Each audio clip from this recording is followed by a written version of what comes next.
Man, we're 53 episodes into this, Terry, and this sideshow stuff is coming easy and easier. I think I'm almost there. So start paying me in a couple episodes when I'm really into my groove. I'm almost there, but not quite yet. Just so don't start paying me just quite yet. How do I tell him we don't get paid for any of this? What the shit? Say my name, say my name. Say it's the sideshow. What a episode this was. Okay, welcome back to the Almost Sideshow, ladies and gentlemen. Hey, My all name that is kind of Adam. rhymed. It almost did. I every once in a while I stumble into something funny. That is Terry. My name is Adam, and we're breaking down Breaking Bad. Breaking Bad. I'm excited. Like this show, we are also finding our groove for this sideshow. And episode 7 is what we're breaking down today. And this one is Say My Name, a very popular song there. But I'm really excited to break this episode down. This episode did air August 26, 2012. And this is where we are starting to see the beginning of the end. I think like this is there's breadcrumbs sprinkled throughout this goodness. We won't go too far ahead quite yet to what's to come in the future. There's a lot of good bits and stuff here to dissect, especially that very somber exit of a character that we all loved here. So we will definitely be remembering him at the very end here. Yeah, but this was a great episode, Terry. Man, this is a fantastic episode. I'm looking forward to this one. Yeah, this is a great episode we have here. One episode away from that season break, Mm. and you're starting to see, like you said, it's starting to unravel a little bit. You're starting to see that Jesse's right and Walt's full of it, and every time he says everything's going to be okay, it's not. Never okay. And now he's the only one that's responsible to it. Yeah. Yep. Let's just get into this. I'm ready to talk about it. Yeah, hurry up. Vamonos. Come on. Vamonos. I wish.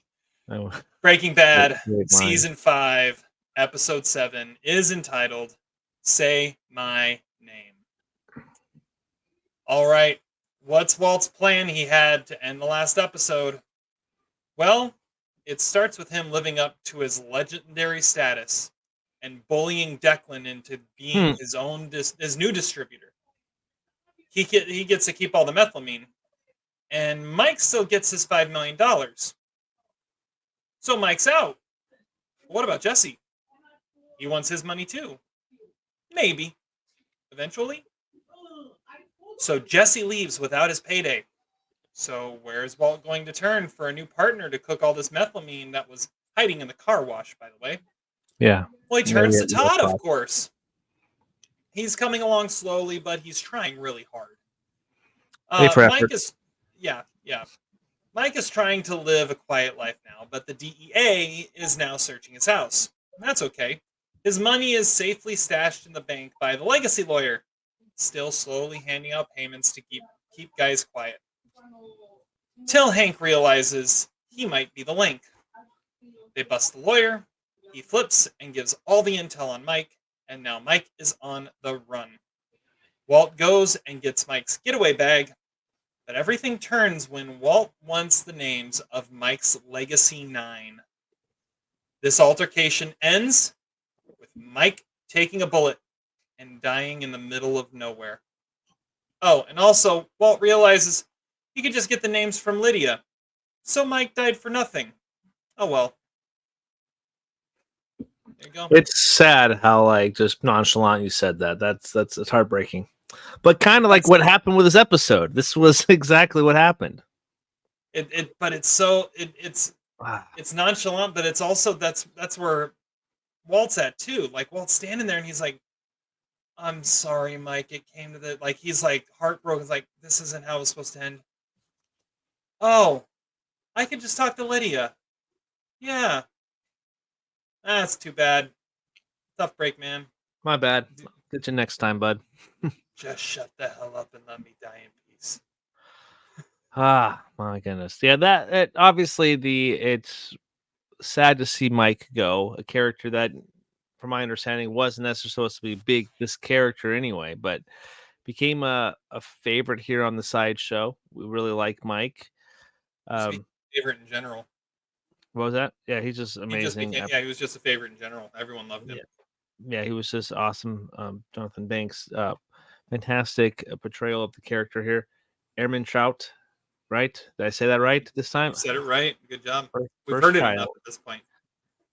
Good point. They only refer to him as that anyway. Anyway, so yeah, it's sad to see him go, especially the way he goes out. Was never expecting that it was going to be Walter, honestly. I didn't know that. I didn't think this character would actually die, to be honest, either. So he did. He's one of those he didn't know if he could die. That is true. He was too smart. Yeah, and it was kind of becoming, irreplaceable figure in the show too. But he said some stuff that we've been saying for a very long time. His ego, pride, gets in the way. He's the guy that gets in the way. He's the one who screwed it up. And of course, what happens? The ego and pride definitely got the better of him. And once they showed the gun in the getaway bag, the writing was on the wall, I would say. You kind of had an idea that there was going to be some kind of intimidation factor there. But at the end of the day, when Mike did approach Walter, he is a coward at heart. Like, Walter took a step back in fear of Mike. And the only way he had some kind of lack of a better word, cojones, balls in this episode was because he had that gun. And we saw Mike also had a gun. So where was that in play when he realized the gun was missing? Or I don't know. I don't know about that, but it's just a sad way for him to go out, especially when you just know it's just all about ego and pride. The whole reason for Walter's problems is because that ego and pride gets in the way. He has ego and pride with Elliot, with gray matter. He has, with this, with Gus and Gus Fring, his issues there. If he just shut up and did his job, he would have as much money to his heart content, and he wouldn't have the marital problems with Skylar. He would have his two kids at home with him probably too. And possibly the Skylar issue could come back at some point, but it wouldn't be where it's at now, where you don't have the kids at home. At least you were seeing the kids when you were working with Gus. Yeah. You wouldn't have awkward dinners with Jesse. You wouldn't have to go to possibly kill a kid just because you're trying to get Jesse on your side. Like, there's so much stuff that happens in this episode because the Heisenberg persona has taken over him.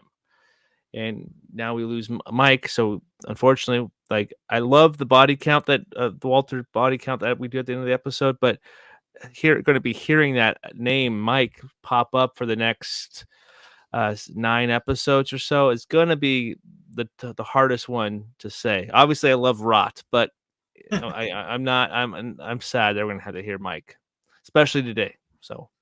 Yeah. Well, and what did Mike in, honestly, was Walt called him out. Mike called Walt out. Yeah, he was the first one to finally tell him straight up instead of just kind of giving the look. Has ruined everything. Mm-hmm. Your pride, your ego has destroyed the good thing we had going. Like, Gus was a good thing, and you ruined it. It's a safe thing, too. You are the only one to blame for any of this. And Walt doesn't want to hear it. Walt can't hear the truth right now. And so he shoots him. Like that it was anger and rage over hearing the hard truth. Mm-hmm. Because Mike was done. Mike had heard his BS long enough. He was out. He was never going to see him again. And he's pushing him on one last thing. He's like, no, you're the only reason any of this happened. And now he's like his own worst enemy. He's a self-fulfilling prophecy because now Mike's dead and there's only one person to blame, and that's Walter. And it's you're starting to see that just those little snippets of where this might be going and how this might all be falling apart. There's definitely going to be some repercussions to this.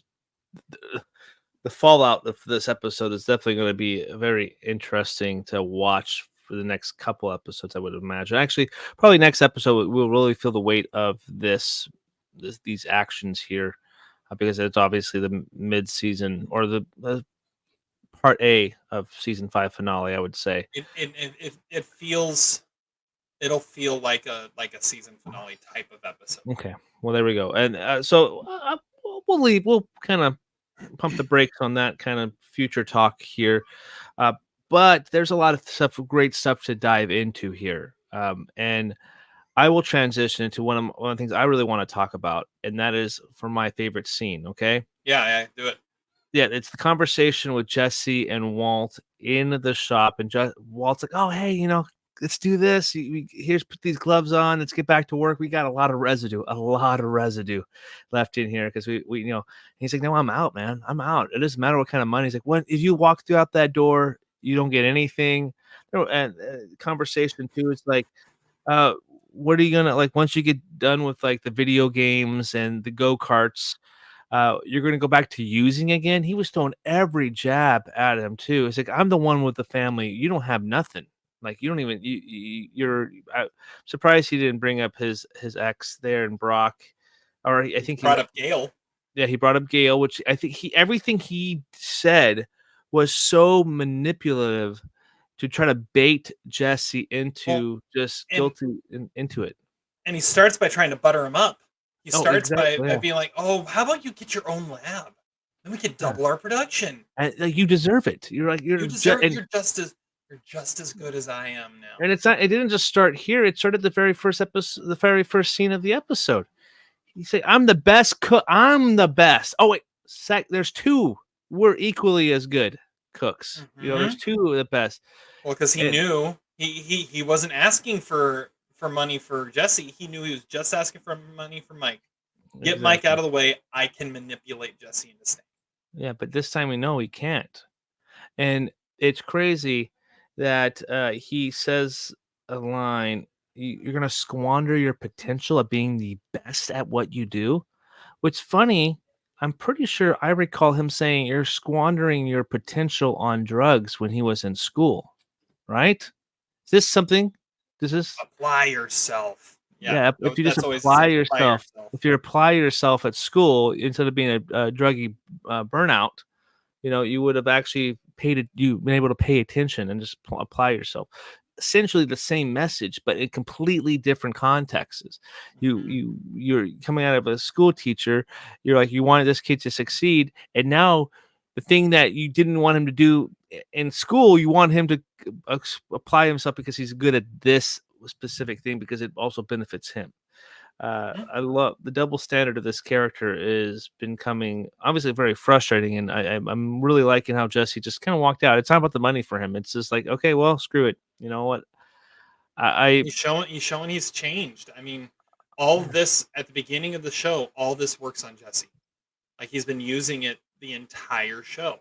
Mm-hmm. Even at the end of last season, he manipulated Jesse back onto his side when Gus had completely converted him.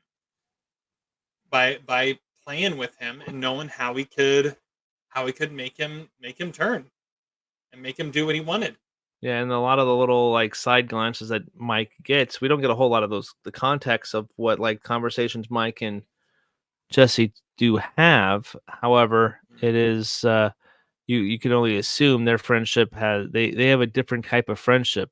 They have a kind of a mutual respect friendship with each other for being in the car for long periods of time. So you can only imagine what conversations were like with them. So you can they can kind of see the manipulations, like, hey, maybe you should rethink what he's doing. So I think a lot of the side glances are like, and he gives them that, like, there's that one moment where he's like, "All right, kid, I'll see you." He goes, "Mike, I'm out too." It's like, "Sure you are. Just watch yourself." Like he's like, "I see what's going on here." And a couple things, other things that are said in that scene. Wall at one point says, "If there's a hell, we're all pretty much going there anyways. So why stop?" Pretty good line, yeah. Let's just keep making money. And then Jesse says, "How many more people need to die?" And Walt says, No more. "None. Now that we're in control." It's like you keep saying that, and it's never been true. Fake facade. There's always going to be one more. Always going to be one more. Mm-hmm, just to get to on top. You don't build an empire without squashing a few bugs to get up there. That's always something. Yeah, it's a brilliant scene. It really is. All right, if there's another one, I'd say probably. I gotta stop. Cal just got robbed on a go-ahead home run. What? Like, went like 3 feet over the fence, pulled it back.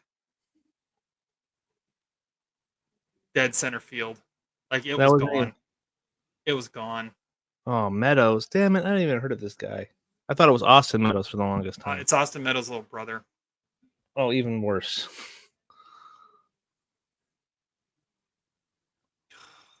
That sucks. It would have been go ahead home because Rosarena had just hit a 2-out double. Are we gonna lose this game because of fucking? It stinks when we're losing against bad teams. That pitcher's really good, though. It's like we gear up for the good ones, and then we relax for the bad ones, and it happens to some teams. Okay. All right, anyway, let's get back into it. All right, one more scene I want to shout out. Is the cook with Todd. Yeah, that was good. Is a pretty good scene, and watching Todd try to keep up is really interesting because he doesn't get it. Like, did you take chemistry class in high school or something? No. No. Okay, well just apply yourself, and just try. That's all I can ask from you is to try your best. And he was trying his best, but you could tell. Slow, steady, slow. Don't spill it. Slow. Walt was speaking a completely different language, and Todd was not. Is Jesse Plemons? Todd was not following much, but he took notes. And even they sit down and watch TV, he's not watching TV. He's studying his notes. Like, he wants to be good. Like, can you imagine the effort Todd puts into this? If Jesse, that Walt's looking at it's like, if I had that effort from Jesse, this guy would be brilliant. So that was a cool this guy doesn't. I bet this guy doesn't keep the keys in the ignition.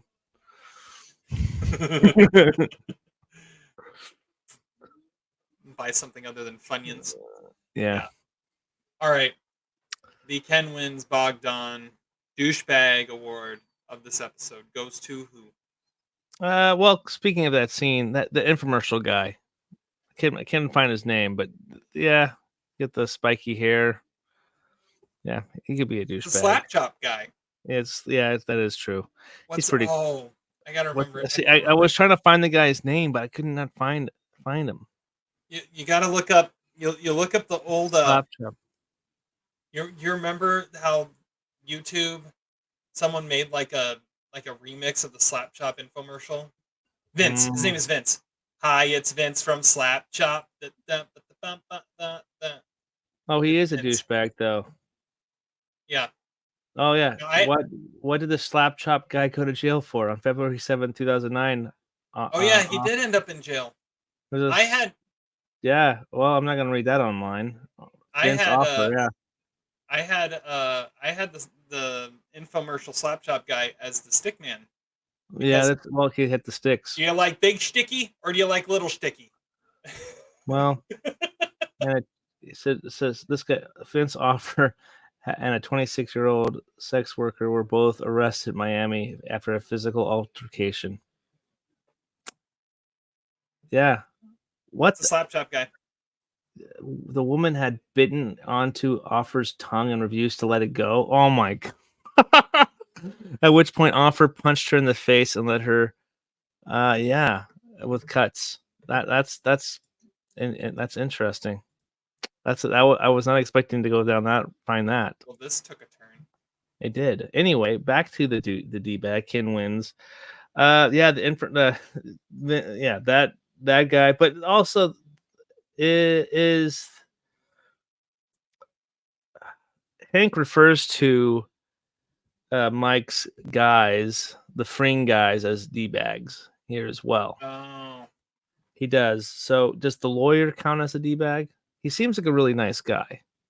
He does turn on Mike though. And no, true. My guys do not turn. My guys are stone cold. Well, the lawyer wasn't one of his guys. He's like, I told you not to use that hack. I love that. What Saul's like, I told you not to use that hack.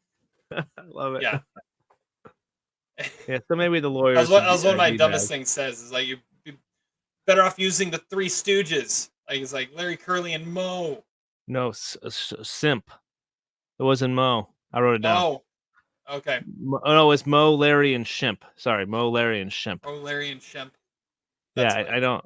Yeah, it's weird. I think it's an old Three Stooges reference. Maybe, I don't know. Yeah. My Ken wins Bogdan. I mean, it had to go to Walt on this, right? I mean, the Heisenberg, from the manipulation of Jesse to, I mean, the opening scene. Let's talk about the opening scene of this. Oh yeah, that's a great scene. That's a great. The way it's set up with the shot behind his head. Mm-hmm. I like. See, I don't like the hat that he wears. Honestly, I don't like the Heisenberg hat. It's he's more menacing with his bald head. He looks like a Lex Luthor. That's why he probably should have been Lex Luthor at some point. Bryan Cranston. But the shot behind in the vehicle, that is like, what a menacing way to set that shot up.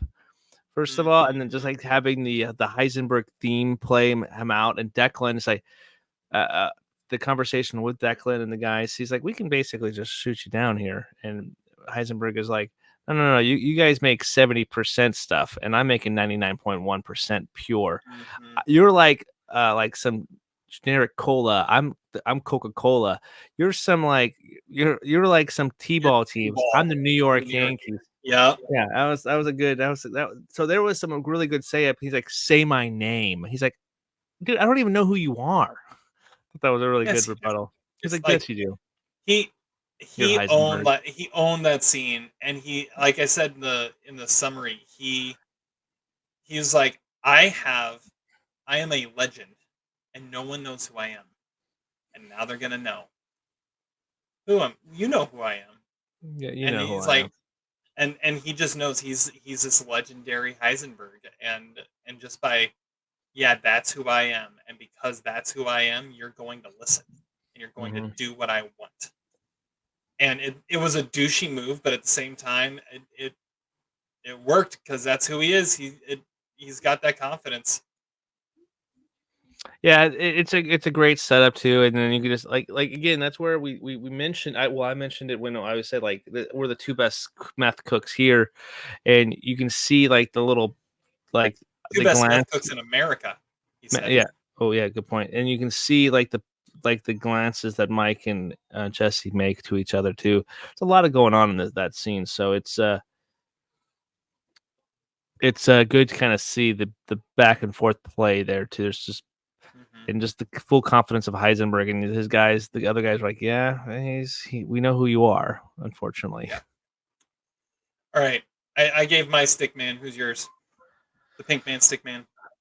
The pink man, stick man. Oh yeah, it's Antoine Lavoslo. That's who Walter called Todd. It's like, I'm not expecting you to be Antoine Lavoslo, who is a French chemist. I think is obviously, yeah, a French chemist who named oxygen and hydrogen. That's what he's known for. So he was probably getting it in. He was like, I'm this big shot French chemist. So that's who's my stick man. Well played. I thought you were going to say all the animals on the cake pops. They had to stick up their ass. I'm trying not to be trying to get. I'm actually trying to. Trying to take it seriously now. You can't really. I mean, Todd's made fun of us for the fact that we actually still do Stickman for every episode. Yeah, because there's nothing that award is like it's like nothing to go on. It's like whose line? The points don't matter on this award. Yeah, exactly.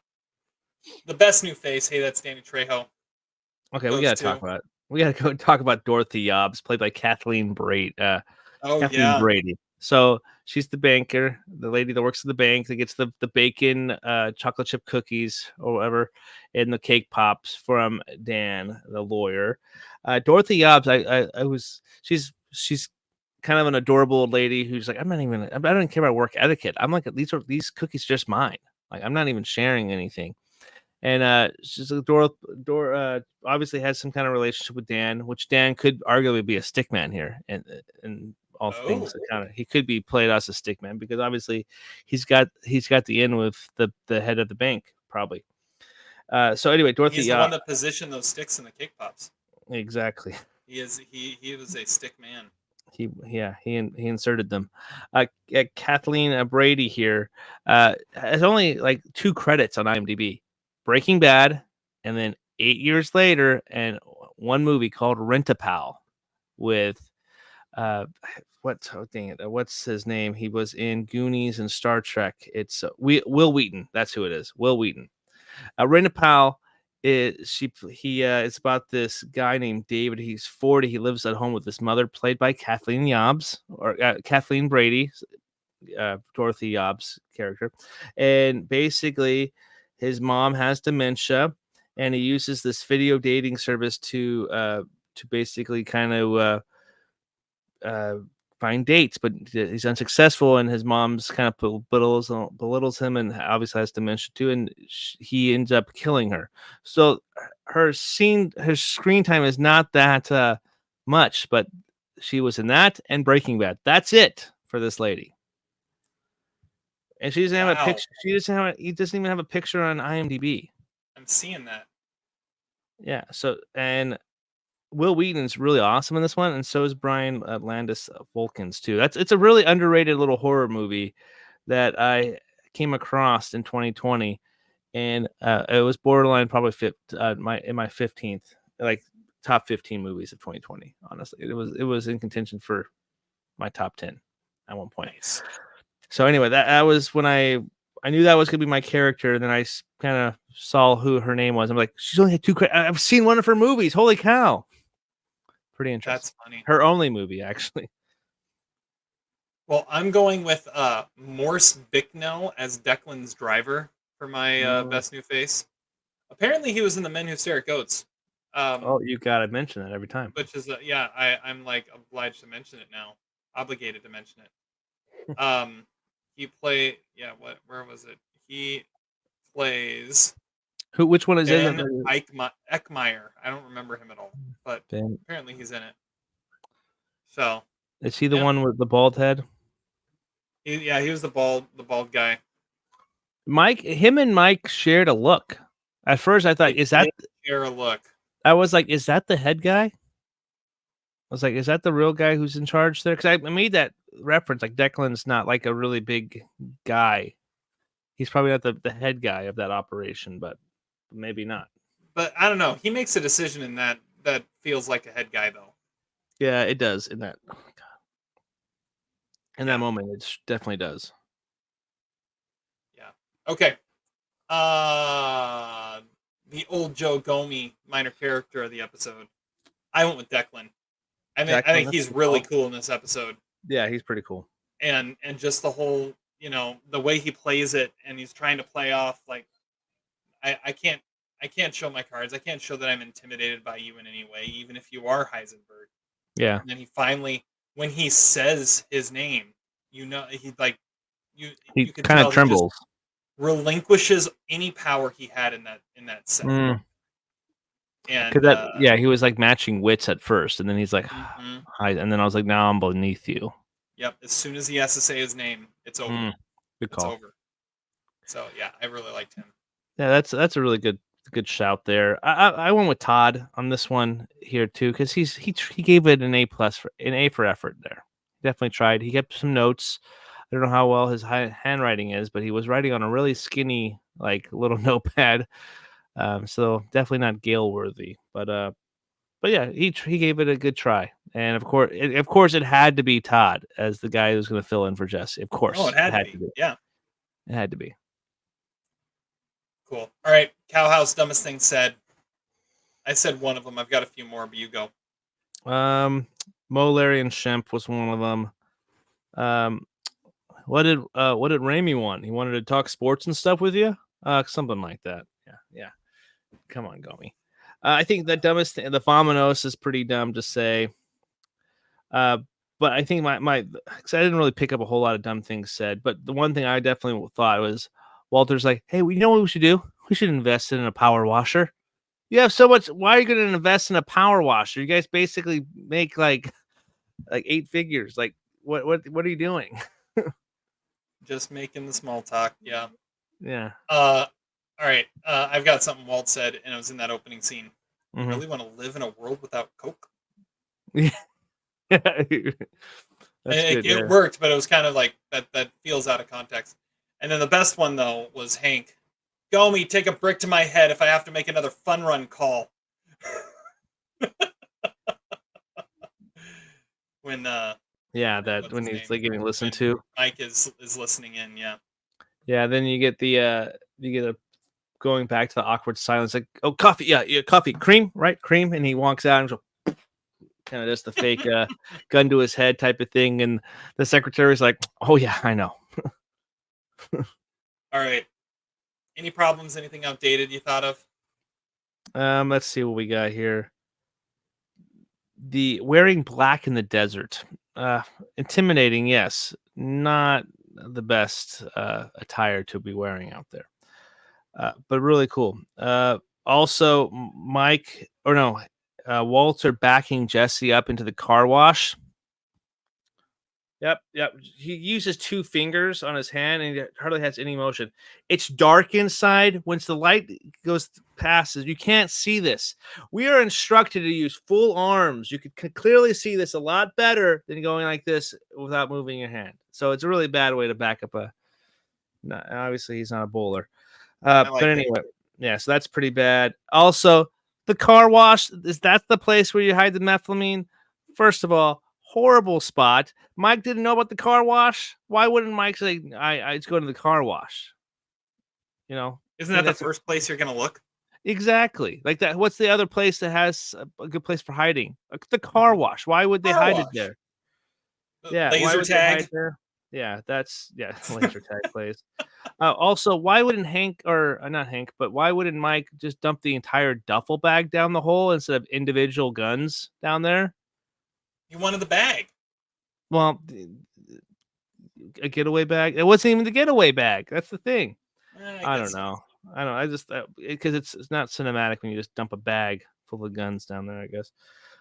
Cardock Marine Bank sounds like a really bad bank to have. It's a marine bank. Where's the nearest? How far away is Albuquerque's marina? And why would they call it Cardock Marine Bank? Obviously, reading this like the wiki, it was an X-Files reference too, which Vince Gilligan did read. But I'm like, there's we've never seen a marina in here, and there's a marine bank. Is there? Maybe there's a marine base in Albuquerque. That could be it too. Say that I hear marine. I think more of that than marina. So maybe okay. Well, maybe I'm just. We'll cut that last part out, but the other ones still stand. Okay. Those are good ones. Those are good. Yeah. Those are good. Yeah, my wife even said about the car wash. Like, yeah, that wasn't an obvious spot or anything. Like, that's the most obvious spot. What are we doing? So basically, you shut your business down for a day, possibly 2, to hide methamphetamine. Not good business practice. Yeah. All right. Go back to your office. Don't worry about it. I didn't have anything else. Midlife crisis moment. Well, Mickey Dobbs had a midlife crisis moment because he wanted to buy a boat. Can't even start the lawnmower. That's funny. That was really good. In a similar vein, in a similar scene, or maybe it's Mikey, but whatever. I wrote Mickey. I mean, baked goods are a key to many people's hearts. Baked goods. And I kind of wanted to try that bacon cookie that you want. Bacon banana cookie. What? Yes, please. Yes, please. Yes, please. And then for a shout out to Todd, you're never really sure you know something, right? Like he's just like, it's gonna take me some time. Like just having that, I'm not the expert. I never think I'm the expert until I have to be the expert. Mm-hmm. Yeah, that's a good call. I like that. Also, shout out to Mike here as well. Going to need your glasses if you're gonna get serve me with that warrant. I'm gonna need my glasses. And he takes his coffee straight black, like straight up, just like just straight black coffee. He's like he's like, I'm coming. Hold your horses. He just takes a sip of his coffee. He's like, yeah, you're on my time. I knew this was coming. This was the inevitable. That's good. LVP. I've got Raimi as my LVP. Yeah, that's not bad. Pulling all the funding, like cut the budget. You feel like you're close. Like I get it at the same time, but also you could also say he's the MVP because if he hadn't pulled all funding to surveilling Mike, Hank would never thought outside the box and found the lawyer. So well, we don't do this category on the sideshow here, but he's technically the TV maker, ticket taker, or whatever. Yep, the TV maker. He's the movie maker. Yeah. Well, yeah. Episode maker. The episode, that's even better. I was trying to spin it to make it television worthy. Microwavable dinners is what I have. I've had my share of Hungry Man. Skylar doesn't cook once again. I've had my share of Hungry Man and kid cuisine growing up, and as a kid, they're like, "Oh, this is cool! I got a little brownie." No, they're not good. They're not good. It looks unappetizing too. Was such a drag. The only thing good in that image, that dinner scene, was the wine again. The wine. Why is the wine gone again, Skylar? Have you ever seen a Salisbury steak not in a TV dinner? Like I think that was an invention just for TV dinners. That is true. But I don't know. And they always taste like cardboard. I haven't had a Salisbury steak in a long time. It's been a while. Yeah. All right. MVP. I gotta go with Hank here. Gotta go with Hank. Obviously, he's got the itch to get out in the field. He doesn't want to make the fun run calls here, and he wants to be a good brother-in-law. And he's wearing many hats, but he still has unfinished business. And he sees something. He's like, wait a second. He's got 9 guys he represents. He's like, oh, it's not too unusual. But he does. Yeah. He's not representing Hank or Mike. Sorry, not representing Mike. Gotta look at the lawyer. Mike is represented by Saul. Yeah, that is true. It's interesting though that they just now made that connection. They thought Mike was this crazy connection, but they had just now made it, which is kind of an interesting, maybe kind of a flaw in a way. You would think that maybe you would try to find all any connecting parts. So obviously, what's in common with all these 9 people you're trying to get a hold of, and obviously there's this this one lawyer. You would think maybe that would be it, but anyway, that's. But if he's just a lawyer, though, I mean, what's the point in surveilling a lawyer? He's just serving his clients. So, but why? How did they make that connection between Mike and that lawyer, though? What was the big connection? Why did they just all of a sudden let's go look at this lawyer now? Because I think it was just Mike. They were just brainstorming at that point. It's like none of the guys were talking, and they're the only other thing other than Mike that they have a connection to is this lawyer because they are all represented by the same guy. And that's what made him look at it. But yeah. Okay, that makes sense. Okay, that's good. Okay, that's good. My MVP is Mike. Yeah, and it's a good solid barring any flashbacks, what is probably his final episode in Breaking Bad. Yeah, you got to shout out Mike and everything he's meant to everything. Like the first time we saw him was the last episode of episode 2 when he comes rolling in like Harvey Keitel in Pulp Fiction to clean up Jane and everything that happened there, and then to see what he turned into, and just the one voice of reason that can tell off Walt, and that Walt was actually scared of. And that's one thing that might be interesting to think about is Mike was the only one Walt was scared of. Mike was the only one that could put Walt in his place. And now he's gone. So when we start talking about what's next, I mean, that's a dangerous proposition there. But yeah, we got to shout out Mike one last time. I don't think shout out Jonathan Banks. That's Jonathan Banks. Yeah. All right. Well, we're going to talk about what's next. Body count in a little bit, but first the Walter White body count.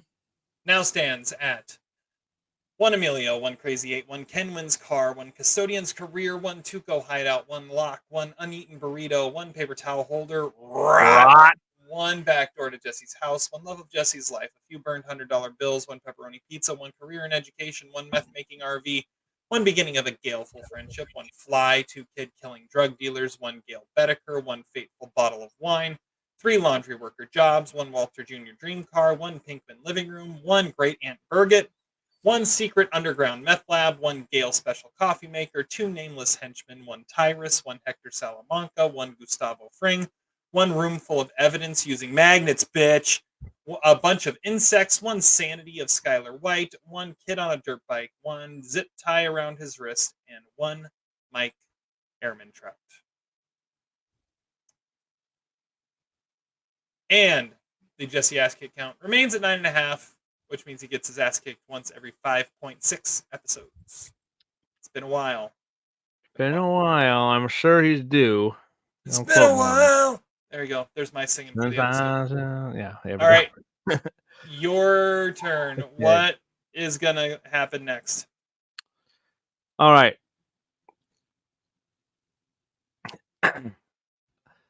The logical way to go down is that Mr. Ehrmantraut left his car in the airport parking lot. It's going to be picked up by security. They're going to run the plates. Oh, Mike left his car here. We're going to look at some security footage, and Walter White is seen in that car. But if that was his getaway car, you think it was really under Mike's name? But even if it, okay, well, I guess there's holes in this theory. That's not a bad shot. Why would it be? I honestly don't remember what happens with the car. I'm just saying something right now. Just like, there's no way that was that was an untraceable car to Mike. That's why it was his getaway car. It looked completely not like a Mike car in any way. That is true. It's like a Jetta. No. Okay. Well, now that would be a non-Mike car in every way. Yeah, exactly. I don't know. I kind of liked that idea, and you kind of just like stomped it out of my disproved it. But at the same time, I liked where I was going with that. But obviously, going to do some digging with the lawyer some more. I don't know how. God, I don't want to see a montage of freaking Walt doing the freaking barrel thing again with Mike. That would be awful. I don't want to see the barrel thing with. I don't want to see it a third or fourth time. Find a new way to bury a body. Oh, throw him down that hole. Best way. Throw him down that hole that hit through the guns. I don't know. Yeah, maybe. Yeah, I still think there's several things on the table here. I think Jesse is that's still on the table where there's friction between Jesse and he's saying a lot of things. What else can Mr. Walter White do to kind of manipulate him? And I think it's going to lead down to Andrea and Brock, possibly. That's always on the table there. Now we have this group with Declan, and now where's Mike at? Mike's out, so they we're not going to think anything about that. So seeing that kind of relationship where now Walter and Todd are going to have to work with this Declan guy. Possibly Todd doing something irrational, which is kind of funny how Walt doesn't like what he did but maybe Todd does something that's, Walter doesn't like again, and maybe he reacts to. I don't want to see the Todd character go off like that so soon, but possibly if he I would argue that the way that one episode ended with the kid on the dirt bike, that was very rational. Oh, and it was a rational action. It's just it felt like it was like Todd has a gear that was willing to go to that place where Walt and Jesse didn't realize that they were going to need to be rational now. Yeah, maybe Walter and Jesse, they won't pull that trigger on that one. They just kind of just like, oh, well, maybe Walter would. Well, Walt just pulled the trigger on Mike. I mean, I don't think Walter anything's off the table now. Yeah, that is true. He's obviously not broken up about it, no matter how many times he tries to convince Jesse of it.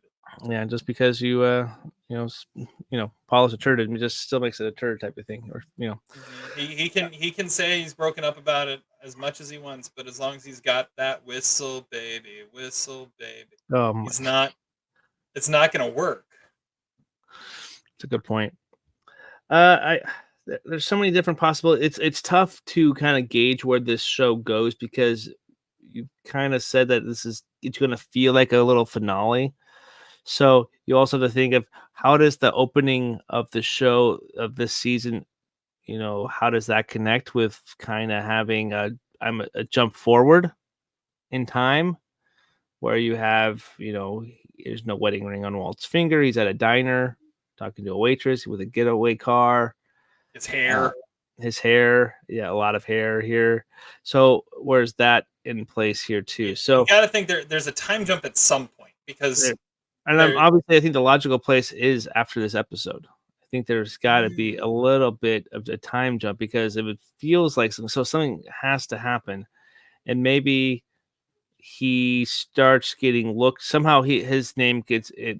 Somehow, maybe they find Hank's or Mike's body. I don't know why I'm getting that so mixed up today, but Mike's body or something like that, and there's a sliver of evidence, like connection between, like, Walt and Mike or something like that, and Hank confronts him about it, and all of a sudden he can immediately gets scared or something like that. I don't know. I honestly, the mid-season finale thing is kind of throwing me off where these things happen, but I think there's going to be a really bad work relationship with that Declan guy too. So we'll just end it at that. I feel like I'm just talking myself in circles, and I've confused myself at this point now. So the show keeps you guessing, and the fact that you have no idea what's going to happen is definitely well, because I didn't suspect Mike was going to die, honestly. Especially not like soon. That. Like, we got a lot of show left. Yeah, we got 9 episodes left. He's like, it's kind of like Sean Bean dying in Game of Thrones. Like, what? I thought you were one of the main guys going to live. You died really quick. Oh, spoiler I guess, for that show. Yeah, for that show. It was Sean Bean in something, so I don't know how much of a spoiler it is. That is true. So anyway, yeah, that's it's so this show is so damn good. I just think this is even after so many years and me not being able to see it and having you see it and still be just as excited for it, obviously it means it's the lasting legacy of the show. And I'm really excited to kind of go into the next episode because the fallout between, if Jesse finds out what Walter just did, oh my God, that is there's no talking him out of his rage.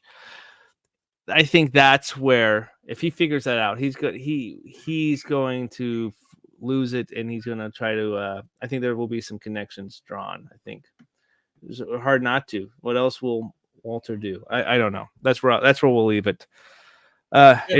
Any closing thoughts for you, sir? No, I don't think so. Okay, well, I got 3 words we can say before we wrap this up. Breakdown of Breaking Bad. That's more than 30 words. That's more than 3 words. That's 4. Yeah. I think you were thinking of though. Sit and spin. Sit and spin.